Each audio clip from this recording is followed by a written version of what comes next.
İzmir Surf Casting Akademi'den merhabalar arkadaşlar. Bugün biraz kefal takımlarına değinmek istedim arkadaşlar. Nasıl yapıldığını size göstereceğim.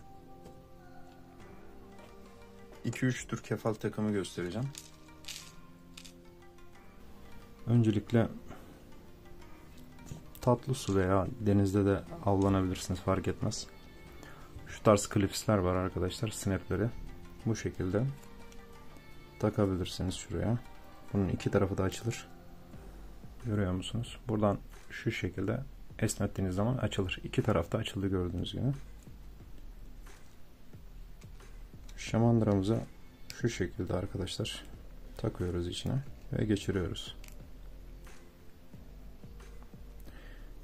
Daha sonra klipsi takıyoruz. Daha sonra ikinci klipsi birazdan takacağız onu. Onu da takalım hatta. İkinci klipsi de taktık bu şekilde. Şimdi bunu kurşunsuz atabilirsiniz arkadaşlar. İsteğe bağlı olarak atacağınız mesafeye göre kıstırma kurşun da kullanabilirsiniz. Kıstırma kurşunlar nasıl oluyor arkadaşlar? Şu an elimde yok ama şu şekilde göstereyim. Şurası yarık oluyor arkadaşlar. Tamam mı? Ve açık oluyor. Misina buraya geldiği zaman üzerine koyuyorsunuz. Tık sıkıyorsunuz kurşun elinizde ve o orada sabit kalıyor.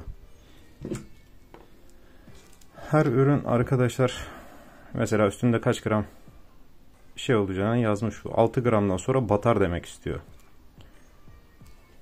Örneğin standart bunlar kefal için ortalama 40 gram taşır arkadaşlar bunlar. 40'tan sonra batar.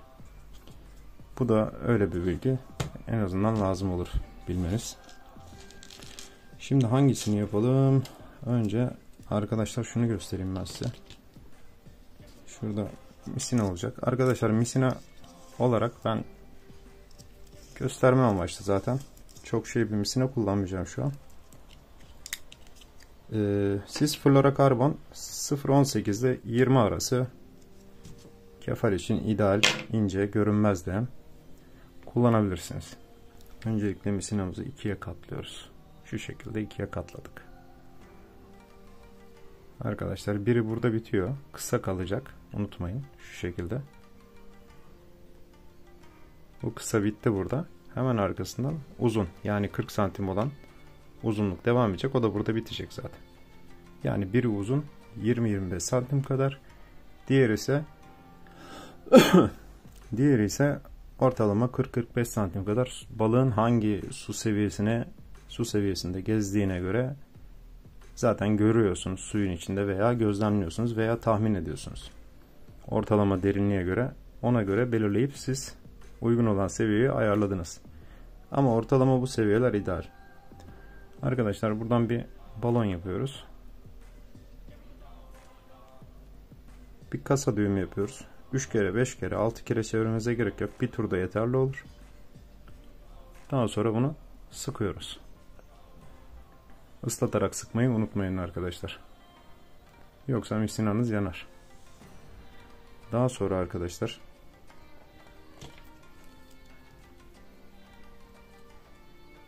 buradan klipsimizi açıyoruz.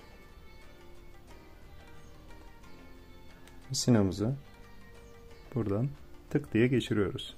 Klipsi kapatıyoruz. Evet. Dilerseniz arkadaşlar az önce bahsettiğim gibi kıstırma kurşununuzu da tık diye sıkın. Kıstırma kurşunu şu şekilde koyduğunuz zaman orada duracaktır. Zaten bunun şeyi 6 gram. 6 gramdan sonra batacaktır. Hemen bir diğer uca geçiyorum arkadaşlar. Devam ediyor misinamız. Kısa olan uca birinci iğneyi şu şekilde bağlayacaksınız arkadaşlar. Onu da göstereyim size. Öncelikle bir balon oluşturduk. Yani şöyle bakın. İkiye katlıyorum. Güzel bir balon oluştu. Balonu sol elimin üstüne koydum. Ve tuttum. Tuttunuz arkadaşlar. Şunu da gergeli tutun hafiften. Tamam mı? Ondan sonra Sol elle tuttum tekrar. Arkadaşlar burada 5 turdan aşağı atmayın. 3, 4, şöyle 5 diyelim. Şimdi bu balonun içinden arkadaşlar, burada duran balonun içinden kısa olan misinamızı geçiriyoruz ve hem buradan hem buradan sıkmaya başlıyoruz.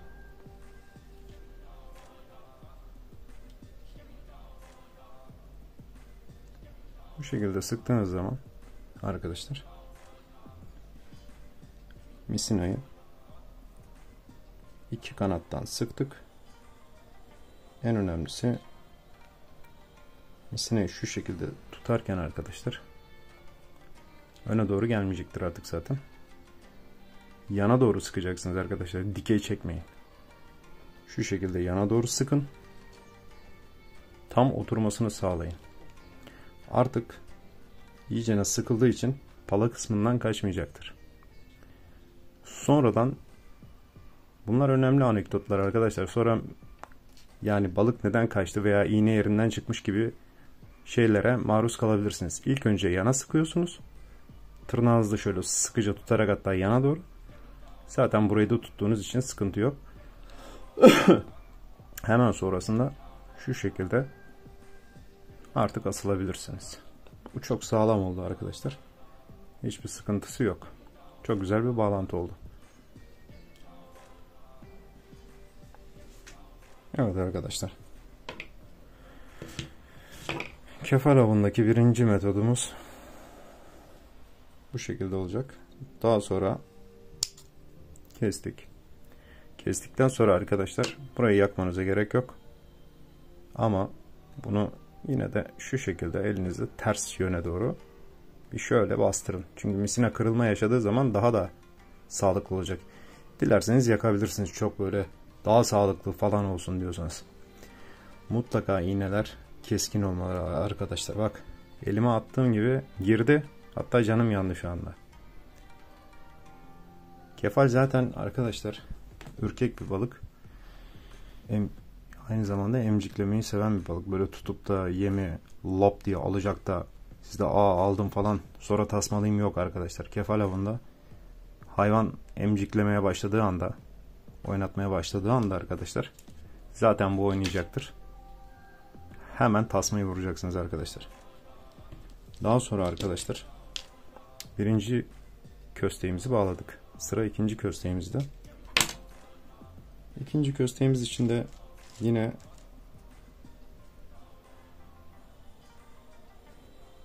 gösterdiğim gibi balonu oluşturuyorsunuz arkadaşlar burada. Tamam mı? Balon oluştuktan sonra bu şekilde üstüne koyup sol elinize alıyorsunuz. Daha sonra gergeli tutun şunu da hafiften. Sol elinizle çevirin. 2 3 4 5 6 tur attık. Değil mi arkadaşlar? 6 tur attınız. Hemen buradan tuttuğunuz halka yerinden geçirdiniz. Ve ne yapıyorduk? Aşağıdan çekiyorduk.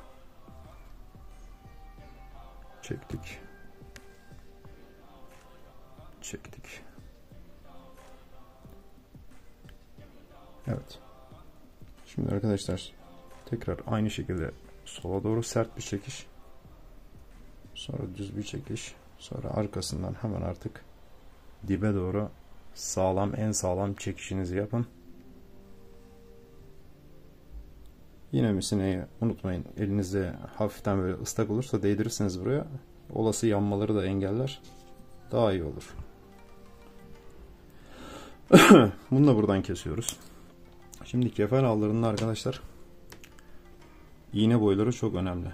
Hayvanın ağzı çok ufak. Yani hatta şöyle söyleyeyim. 6, 7, 6'dan 10'a kadar kullanabilirsiniz arkadaşlar. Yani ne kadar ufak boy o kadar da ona göre iğneyi ufaltmanız gerek. Ağız boyuna göre. Unutmayın dostlarım. İkinci iğnemizi bağladık arkadaşlar. Gördüğünüz gibi Takım bu şekilde geliyor. Bir düğüm var.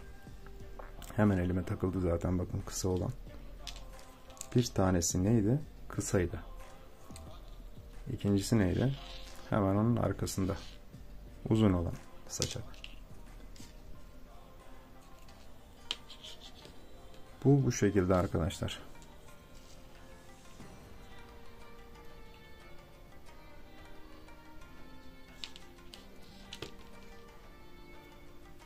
Evet dostlarım, takımı bitirmiş olduk bu şekilde. Şimdi gölde avlanan arkadaşlar bilecektir zaten. Bunların genelde ekmekleri hep cebinde olur, böyle minik minik koparırlar. Tatlı suda da kefar oluyor arkadaşlar, biliyorsunuz. Sadece denize özgü bir şey değil. Oradan yol bulup denize akıyorlar mesela. Dere yataklarının oradan. Tatlı sudan artık büyüyorlar zaten yavaşça. Karadeniz'e doğru karışıyorlar mesela. Şimdi iğnemiz keskin. Boy numaralarını öğrendiniz. 6'dan 10'a kadar boy takabilirsiniz. Hayvan boyuna göre. Çok ufaksa daha ufak boyları takın arkadaşlar. İğneniz keskin oldukça mutlaka bir yerine girecektir hayvanın. Kesinlikle keskin olmayan iğne kullanmayın. En dandik firmanın bile, yani veya en iyi firmanın bile iğneleri dandik olabilir. Elinize aldığınız zaman kendiniz kontrol edin. Bakın, gördünüz mü? Kendiniz kontrol edeceksiniz. Yani hemen bakın, daha değmeden yakalıyor. Bu tarz iğneler kullanmazsanız sadece kefal için değil, hiçbir balığı alamazsınız arkadaşlar. Yani 45 ihtimalle alırsınız. Şimdi denizdesiniz. Yani buna isterseniz dediğim gibi ağırlık takabilirsiniz veya hiç takmayabilirsiniz. Yani avlandığınız koşula göre değişir. Zaten bunu dingin sularda daha iyi kullanırsınız. Ekmeği nasıl takacağız? Ekmek arkadaşlar, ekmeğin içini kullanıyoruz. Kabuklarını kullanabilirsiniz yine. Şimdi ekmeğimizi nasıl takıyoruz arkadaşlar? Ekmeğimizi şu şekilde hop bu şekilde yapabilirsiniz. Daha sonra şuradan kesin ekmeği. Ekmeği sıkmayın arkadaşlar. Sadece pala bölgesine şöyle bir hafiften sıkabilirsiniz iğnenin. Bu da mekanizmanın durması için zaten. Şu şekilde arkadaşlar. Paladan sıkabilirsiniz. Bu şekilde gevşek olmalı ekmek. Tamam mı? Şu an benim elimdeki iğne büyük bir iğne. Hem sizin görmeniz açısından. Yoksa ufak iğne olsa hemen dolduracaktı. Burada pala açıkta kalmaması daha iyi olur. Şu şekilde kaplayın yani. O yüzden hem sıkmanız iyi hem de görünürlük açısından böyle daha güzel görünür. Ekmek suya girdiği zaman açılacaktır zaten. Ama sıkarsanız kolay açılmayacaktır. Fazla sıkmayın. Sadece pala bölgesine sıkın. Hem iğne görünmez hem de yemi tutar.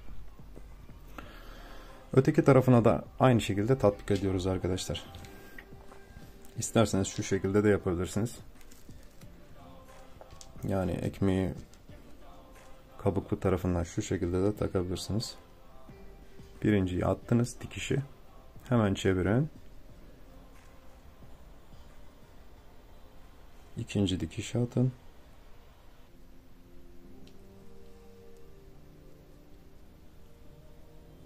Daha sonra biraz aşağı doğru indirdim.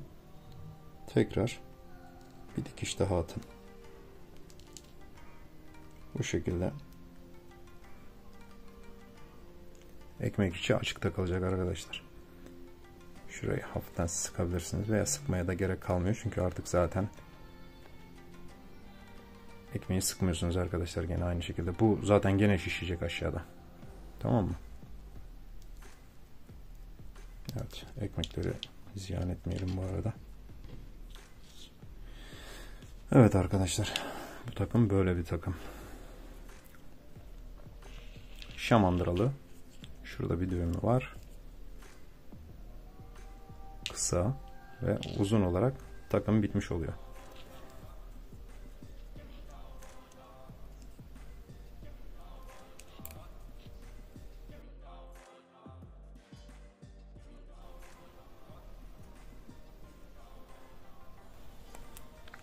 Şimdi arkadaşlar hemen diğer bir metodu da göstereyim.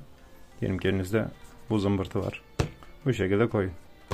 Bununla işimiz yok şimdilik. Ortalama 40-50 santim kadar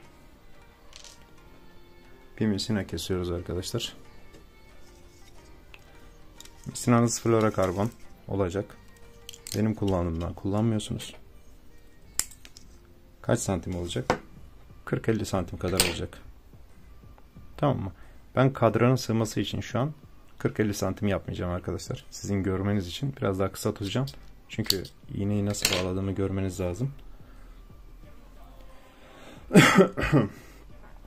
Kefaldeki bir diğer metod arkadaşlar. Şimdi iğneyi aldınız. Çektiniz. Sol elinizle tuttunuz. Sol elinle tuttunuz. Hemen diğer uçtan tutuyorsunuz. Bakın. Aldınız. Diğer ucu bunun üstüne koydunuz. Çok güzel. Şimdi bununla tutun. Sonra tekrar bununla tutun. İpi dengelediniz. Şimdi arkadaşlar burada 1 2 3 4 ve son olarak 5. Dişler üst üste gelmeyecek şekilde sıralı ve temiz bir düğüm yapacaksınız arkadaşlar. Gördüğünüz gibi. Görüyorsunuz. Sonra bunu ittirirken şöyle bununla ne yapıyorsunuz? Tutuyorsunuz hemen gevşetmeden. Sonra arkadaşlar şu kısa olan ipi çekiyorsunuz. Evet. Dediğim gibi az önce düğümleri dikey değil. Önce yanal. Bunu da çekin arkadaşlar. Sonra ikisini bir yanal ve sonra sert bir biçimde çekiyorsunuz. Gördüğünüz gibi arkadaşlar düğüm güzel bir şekilde oturdu. 6-7 tur yapmanız daha iyi. Daha sağlam olur. Hemen bunu buradan kesiyorum arkadaşlar.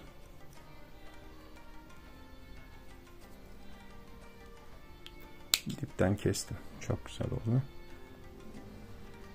Bunu da bu şekilde yukarı doğru verin. Şimdi arkadaşlar sıra ikinci düğümde.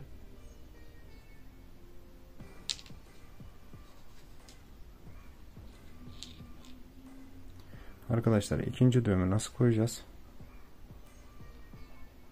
Hemen buraya gördüğünüz gibi mesafeyi açıyoruz. Bu sefer buradan tutuyoruz. Tuttunuz. Tekrar gösteriyorum arkadaşlar.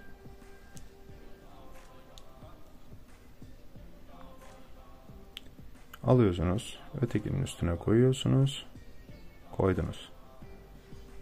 Sol elinizle tuttunuz. Tamam mı? Tuttuktan sonra 5 tur atıyorsunuz arkadaşlar. En az 2 3 4 ve şöyle 5 diyelim. Tuttuk. Boşluk vermeden tutuyoruz. Ve şunu çekiyoruz. Sert çekmiyoruz arkadaşlar. İlk önce yana doğru. Ondan sonra ikisini bir.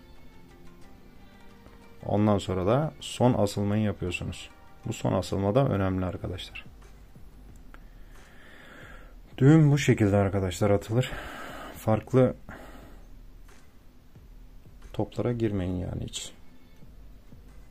Yok ben onu üstünden düğüm atıyorum. Şöyle oluyor, böyle oluyor. Ben bunların hepsini bu kadar düğüm videosu çekiyorum. İnan olun yani çoğunu denedim. Biliyorum hangisinin kopup kopmayacağını artık arkadaşlar. O yüzden güvenebilirsiniz.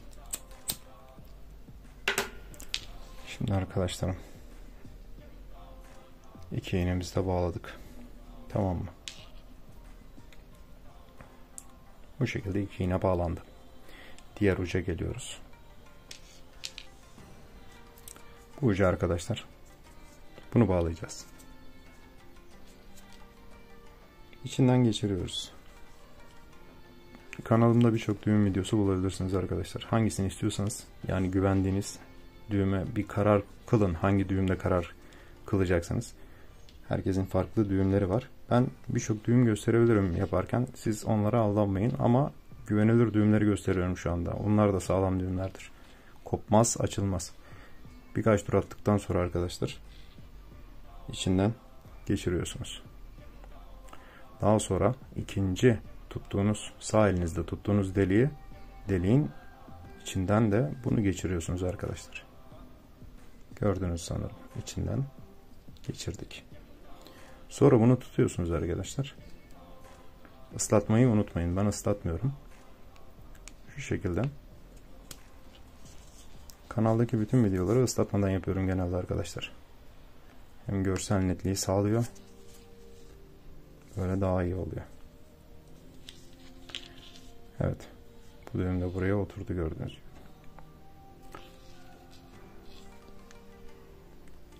Tabi ıslatsaydık çok daha iyi ne olacaktı? Daha da iyi oturacaktı. Veya diyelim ki yanmalara sebebiyet de vermezdi. Unutmayın her zaman ıslatın. Bu da böyle bir takım arkadaşlar. Aslına bakarsanız biz boyu kısalttık dedik ama gerek de yok yani. Demek ki 35 santim de yeterli gelebilir. Yani ille de 50-55 santime gerek yok. Şu boy da idealdir arkadaşlar. Kefallerin, ilaryaların gezindiği bölge. Ama 50 santim falan yaparsanız ne olacak? Çok daha iyi olacaktır. Evet değerli dostlarım. Bu şekilde geliyor. İğne. Keskin bir iğne. Arkasından ikinci iğne. Bunu biraz daha yukarıda bağlayabilirsiniz isterseniz daha iyi olur. Hem yukarıdaki hem aşağıdaki balıklar için daha da net olur bu şekilde. Tamam mı arkadaşlar? Boy, toplam boy dediğim gibi en az 3 karış olacak. Bu 2 karış kadrana sığması açısından bu şekilde bağladım. Yani misina bu uzunluğu 50 santim 40-50 santim yeterli arkadaşlar. Diğer ucuna da arkadaşlar oltanızdan gelen bedeni buraya bağlıyorsunuz zaten. Bunu biliyorsunuz. Bağlantıyı buradaki gibi yapabilirsiniz oraya da. Hemen buraya klipsinizi takıyorsunuz.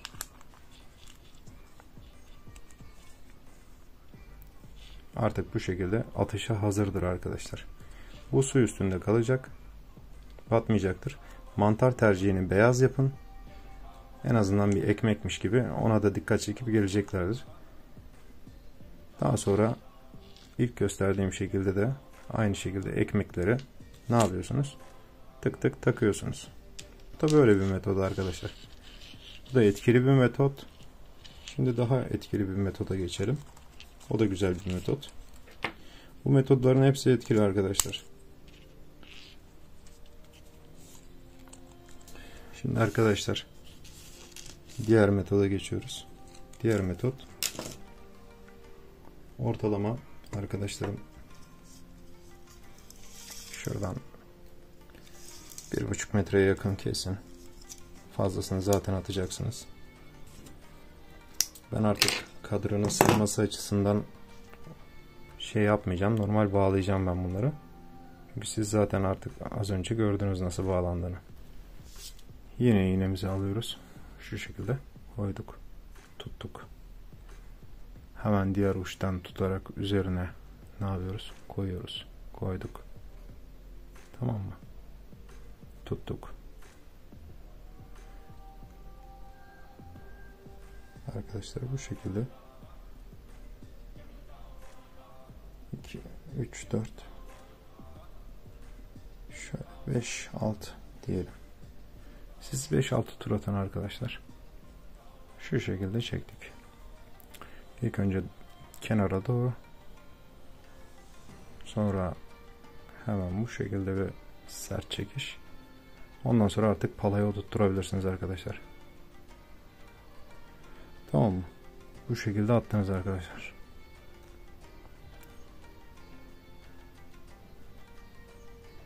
Gayet sağlıklı bir düğüm oldu. Kalan fazlalığı arkadaşlar ne yapıyoruz? Kesiyoruz.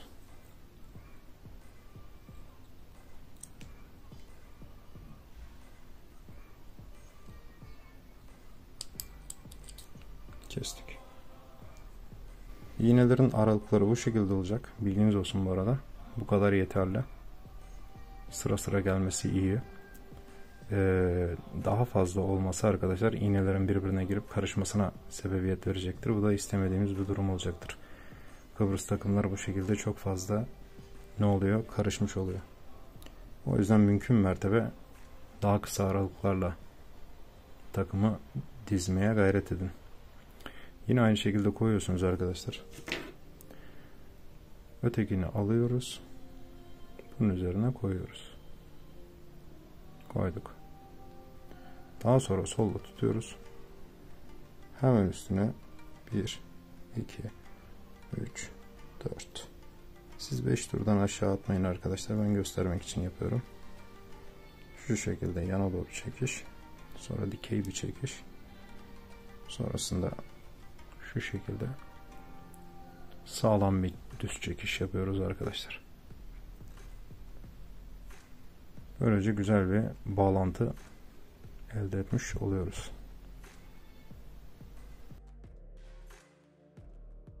Bu şekilde ilerleyeceğiz arkadaşlar. Toplamda 10 adet iğne bu şekilde arka arkaya ne olacak? Uzanmış olacak bu şekilde. Görüyorsunuz. Takımın bitiş hali bu şekilde arkadaşlar. Karışma olmaz bu şekilde. Yani hepsi birbirinin ardına sıra sıra geliyor. İğneleri 10 değil. En az 12 tane yapın bence. Şu an ben 7-8 tane yaptım. Yeterli. Gösterme amaçlı yapıyorum çünkü. Şimdi arkadaşlar iğnelerin bitiminden sonra buraya aldanmayayım, ben öylesine diyorum dedim. İğnelerin bitiminden sonra arkadaşlar ne kadar boy bırakalım? En az 45 santim 50 santim kadar bir boy bırakacaksınız arkadaşlar. Neden? Şimdi bunu nedenini anlatacağım birazdan. Biz 50 santim ayarladık diye düşünelim. Dediğim gibi şimdi bunu hemen buraya entegre ediyoruz arkadaşlar.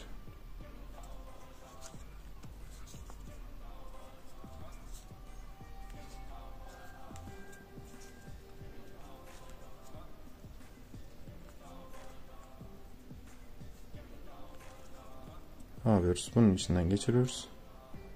Tuttuğumuz yerin baloncuğunu da içinden geçireceğiz bunu. Geçirdik. Tutuyoruz. Ve sıkıyoruz. Islamayı unutmuyoruz.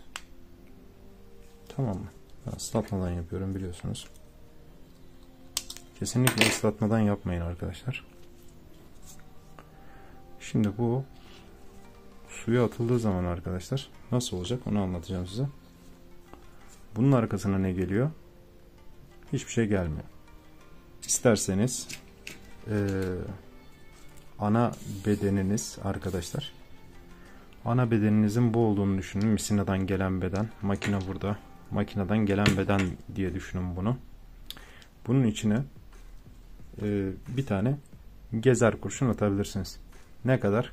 40 gram kadar falan. Zaten bunun kaldıracağı yük de o kadar. Şimdi buradan gezer kurşununuzu attınız bedene. Hemen arkasına arkadaşlar fır döndürünüzü bağlıyorsunuz.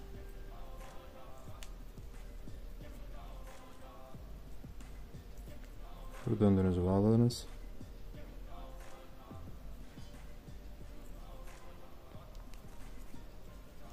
Fır döndü bağlantısı yapıldı.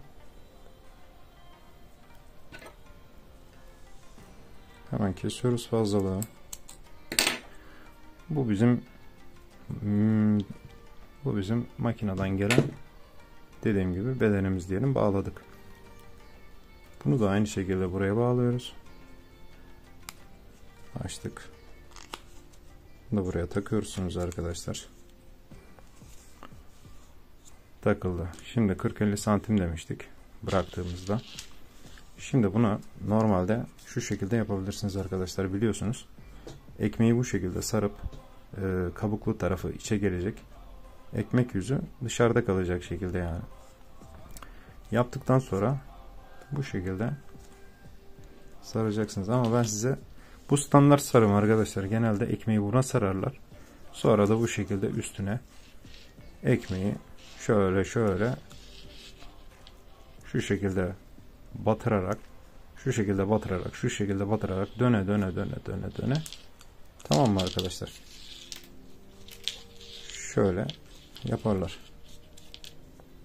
Genelde şöyle yaparlar arkadaşlar. Ekmeği şu şekilde sararlar. Bunu da buraya batırırlar. Bunları da böyle batırırlar tek tek, tık tık diye. Tamam mı? Hepsini tık tık tık tık tık. İğne sayısı tabii ki biraz daha fazla olmalı. En az dediğim gibi 12 tane yapın. Burada 7-8 tane iğne vardır. Bu şekilde yaparlar. Ama daha avcı bir yöntem olarak neden bu şekilde yaptık? Şimdi onu anlatacağım. Yani bunu bu şekilde yapacaksınız. Ekmeği nasıl takacağınızı göstereceğim. Evet. Ekmekleri de çok fazla ziyan etmek istemiyorum. Yazık günah. Şu şekilde arkadaşlar. Bunu bu şekilde yapıyorsunuz. Bu daha avcı oluyor arkadaşlar. Sinanızı aldınız. Ekmeğin arasına koydunuz arkadaşlar. Tamam mı? Şu şekilde. Güzelce bir sarıyorsunuz önce. Sardınız. Sarma işlemi bittikten sonra arkadaşlar güzel bir sıkıyorsunuz. Sıkılı pozisyonda bekleyin biraz. Çok iyi. Şimdi arkadaşlar misina içinden gezer. Gezer misina gibi oldu. Çekiyoruz. Bunu arkadaşlar hemen bu şekilde üzerine sarıyoruz. Tek tek batırmakla uğraşmayın arkadaşlar. Öncelikle sarın. Güzel bir sarım şekliyle sarın şöyle. Sardınız diyelim. Ondan sonra sonuncuyu batırın. Güzelce batırın. Arkadaşlar diğerlerini de hemen sonra batırabilirsiniz. Tek tek şu şekilde batırıyorsunuz. Şimdi buradaki püf nokta ne arkadaşlar? Birincisi bunların hepsinin dikey değil, çapraz batmalı arkadaşlar. Yani bu şekilde olmalı. Hepsi çaprazdan batacak. Şu şekilde. Kesinlikle alıp da böyle dimdik sokmayın. Bu şekilde çapraz çapraz girecek. Görüyorsunuz zaten. Ekmeğin içine ne yapıyoruz? Hepsini gömüyoruz.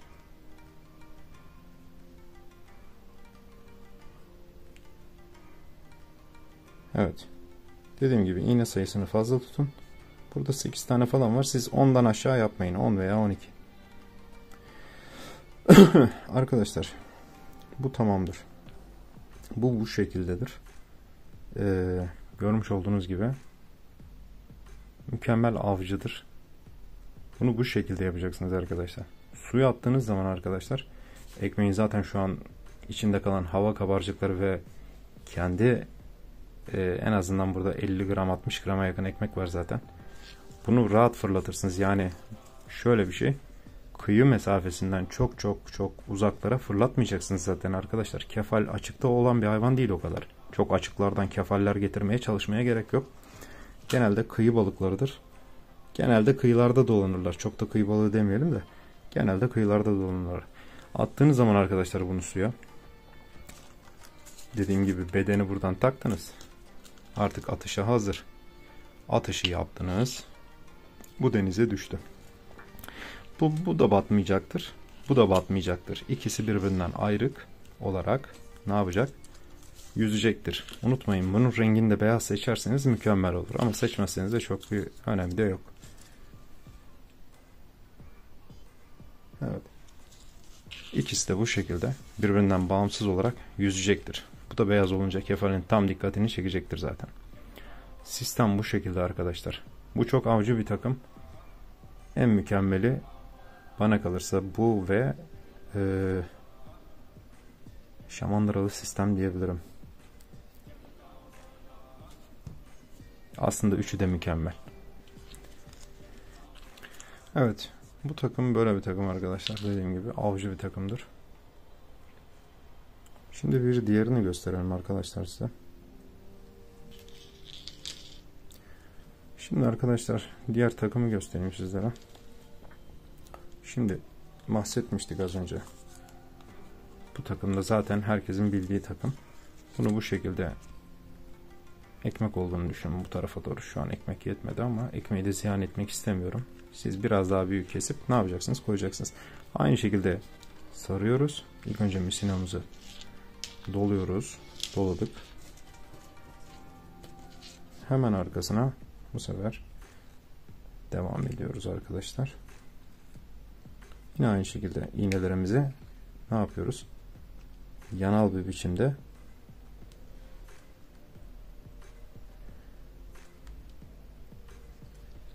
biçimde batırıyoruz arkadaşlar. Süngere girmesi iyi olur arkadaşlar. Böyle ekmeğin içine sokup bırakmayın bu sistemde. Tamam mı? Yani bu da böyle bir sistem, biliyorsunuz zaten bunu. Anlatma gereği o yüzden duymadım. Bunu da göstermiş olduk en azından. Böyle ki soktuğunuz zaman ekmeğe de girsin hem süngere de girsin, unutmayın arkadaşlar. Süngere girmesi önemli. Yoksa rahat çıkacaktır, dağılacaktır. Şimdi takım tarafı da bu taraftı biliyorsunuz. Buraya gezer kurşun takıyorsunuz arkadaşlar. Beden geliyor. Buna takılıyor zaten. Az önce gösterdiğim gibi. Ne yapayım? Bir de gezer kurşun koyuyorsunuz. 40 gram bir gezer kurşun. Hop, bu ne oluyor? Zıt, su üstü. Hemen böyle kurşun yere indiği zaman arkadaşlar, bu hemen hop su üstüne çıkmış oluyor. Bu da böyle bir takım arkadaşlar. Aslına bakarsanız 4 takım birden görmüş oldunuz kefalle ilgili. Ama ilk üçü en idealidir arkadaşlar. Ben bunu genelde bunu büyük kefallerde kullanıyorum arkadaşlar. Yani ufak kefaller için değil de daha çok büyük kefallerde kullanıyorum. Ve bunun üstüne de sarmıyorum. Dip yapıyorum yani. Buna da sarabilirsiniz ama ben kurşuna sararak atıyorum arkadaşlar. Yine onlu bir köstek yapıyorum böyle. Kurşun üzerine ekmeği dönüyorum. Ondan sonra da bu sistemdeki gibi, bunu kurşun olduğunu düşünün. Ekmeği üstüne dönüyorum. Sonra iğneleri üstüne dönüyorum.